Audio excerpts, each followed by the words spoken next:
So, still talking about racial horror movie Get Out, one of the most thought-provoking films I've seen all year, and that really forced me to confront my own attitudes and how I act in real life, and that's what I'm kind of doing in this little series on Anchor today.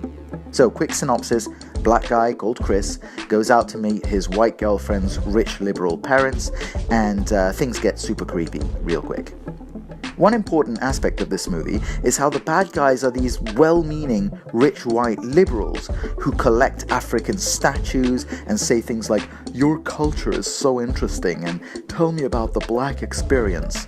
And an awesome line is this old white dude who's telling Chris, "For a long time, paler skin was in favor, but now the pendulum has swung the other way and black is in fashion." Ugh, so creepy.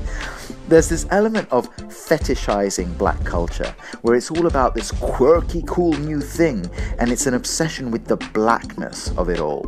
It feels uncomfortable.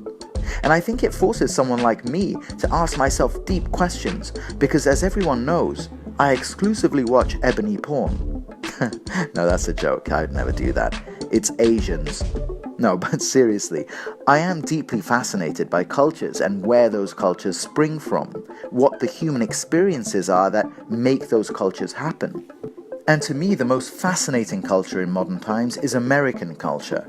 And it so happens that much of what makes American culture fascinating is the African American aspect. You know my belief that the most important artistic movement in modern history is jazz. I listen to Delta Blues and I think, man, a white dude could never have done this. My favorite living human being is Dave Chappelle, and I always talk about the Wu-Tang Clan and how all of our music today is black music. So the question I asked myself is, what makes me different from those creepy liberal white dudes who say, "I love black culture," and they interrogate Chris, black guy, about Tiger Woods and Obama? Well, surprise, surprise, motherfuckers. Turns out it's totally different when I do it. I grade myself a 10 out of 10. Well, first of all, I think it's one thing to love manifestations of African American culture, like jazz, hip-hop, Dolomite movies, the Harlem Renaissance, and want to understand the human experiences that gave rise to them. But it's another thing to see black people as representatives of that culture and think that they'd have something to say about it.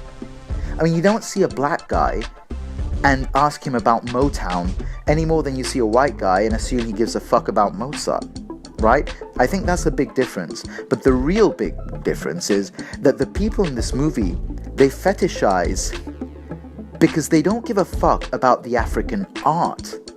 They give a fuck about the Africanness of it. To them, it's about race, not culture. There's this one part where they're talking about sports, MMA, and one guy tells Chris, "With your build, your genetic makeup, you'd be a beast." Fuck me, right? So that's different from people who passionately love a culture for its own sake. I mean, I love jazz because it's awesome, not because jazz is black. Sure, like jazz is mostly awesome because it's black, and it's not the blackness that makes it awesome, but the point is that white dudes could never have come up with it.